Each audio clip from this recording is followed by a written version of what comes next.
The main thing, mate, is we're on the road. It's what we want to do. Heading for the Alice with a dinkum show and crew. With the ruggedest rig that we could find, no rattle trap would do. Just learning how to live the life in the land of the kangaroo.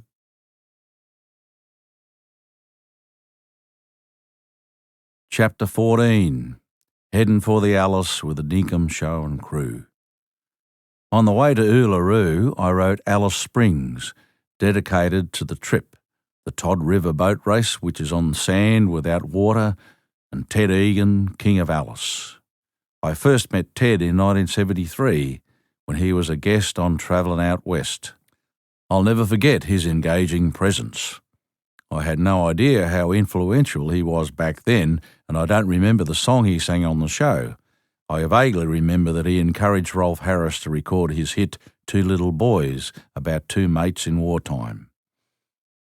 I reckon Ted did a lot to bring the town of Alice Springs to national attention. He has been a teacher, a Northern Territory patrol officer, and then administrator of the Northern Territory, but most of all, he is a great believer in Australia. Ted and his wife Neris are a great match. She is from Wales, loves to sing, and a singing husband is ideal for this Welsh woman. She was also a gracious wife of an administrator. They lived in the lovely government house in Darwin for 4 years. Ted has gained a great deal of respect for his understanding of our white history and Aboriginal ways and his ability to describe life in the Red Centre. Ted's song Drover's Boy will go down in history as one of the greatest Australian songs. He proved to me years ago that a song would entertain as long as it has rhythm. For backing, Ted uses a beer carton as a hand drum, and that's all. In fact, as soon as you introduce a musical instrument in a Drover's Boy, I think it loses its power.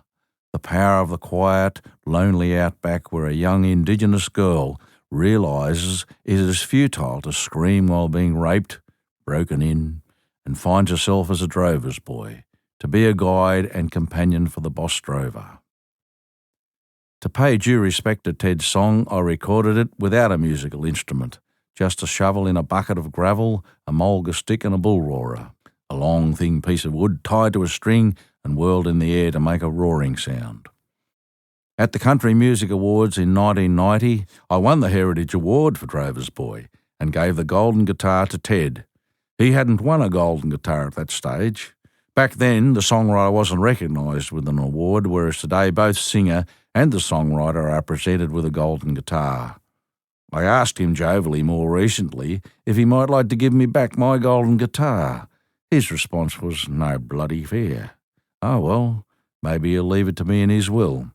He's 10 years older than I am. For my first visit to Alice Springs, BJ and I set up at the now extinct Stuart Arms Hotel in Alice with a $10 door charge.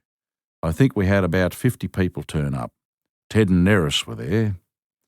That trip was all about writing songs, and I wrote enough to produce the album Road Through the Heart, released in 1985. You and My Guitar was on that album, plus The Shed, Coober Petey, See You Next Year Mate, about BJ's mate who we visited in Mount Isa, and The Dusty Road We Know. My outback style of lyrics was on its way. I wrote the words for Raining on the Rock after visiting that powerful icon, but I was very unhappy with the music until I discovered tuning the low E string down to a D, giving a didgeridoo effect. The low string also gives a shimmering hot mirage kind of sound, I reckon. I used the same tuning on Galleries of Pink Galahs and Cootamundra Wattle. I remember trying Galleries of Pink Galahs, Raining on the Rock and True Blue at Pennant Hills Inn. The latter very quickly became a sing-along, but other songs, ones that later became the backbone of the Mallee Boy album, took a little longer to win the audience over. Meanwhile, Phil Matthews was busy putting together a compilation album, Humble Beginnings, released in 1985, which had my horrible songs from the early 70s, followed by All the Best, released in 1986. All of this was building towards me being discovered as a songwriter more widely by Australians after 16 years. It was also around this time that I fully rejected the country and western image. I just wanted to be me. In fact, I performed in shorts at my first Tamworth Festival gig. It was stiflingly hot, and they put up a small tent for me. Jeff, my brother, came across from Moree and helped sell my T-shirts and cassettes. At last, people began to take notice of me at the Tamworth Country Music Festival. It was a great boost.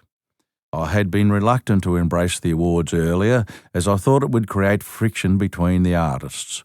It has caused a degree of bitchiness, but in the long run it's brought a lot more attention to Aussie country music, and the camaraderie between the artists has grown and endured. In 1985, 9 years after the Golden Guitars were first awarded, I received my first Golden Guitar for Queen in the Sport of Kings. It was released on the live album, The Smell of Gum Leaves, in 1984. Funny thing is, I didn't even nominate it. Maybe they thought, it's time to give Willow one. By this time, I'd figured that the judges liked either the Slim Dusty style or the American style and nothing in between. I've always been searching for something that was uniquely Australian. Queen in the Sport of Kings opened the gate for me. But the real Aussie stuff was yet to come, with songs such as Galleries of Pink Galahs and Raining in the Rock. These are songs, I believe, that cannot be tied to country music in the past. They represent a new kind of Australian country music, not traditional or American. I guess that people in the bush related well to Queen in the Sport of Kings. A fragile elderly lady who shuffled past the front gate of our Leichhardt home inspired it. I said hello to her one day and she immediately came alive and wanted to show me something. She'd possibly heard I was in showbiz. She invited me into her home, 2 doors down, to see pictures of winning trotting horses all the way down a hallway. I had no idea that there were stables still intact out the back. I also met the old bloke, who seemed a little grumpy, but he ended up giving me an antique timer for pigeon racing, and I bought an old kitchen dresser from them. Her main reason for inviting me inside was so she could tell me she used to be a dancer in the famous dance theatre, the Tivoli, and she'd even flown to New Zealand on tour. That must have been very special for her at the time. The Tivoli back then was like the Opera House today. It wasn't long before it became obvious to me that she regretted being dragged away from her dancing career by her well-known trotting trainer husband.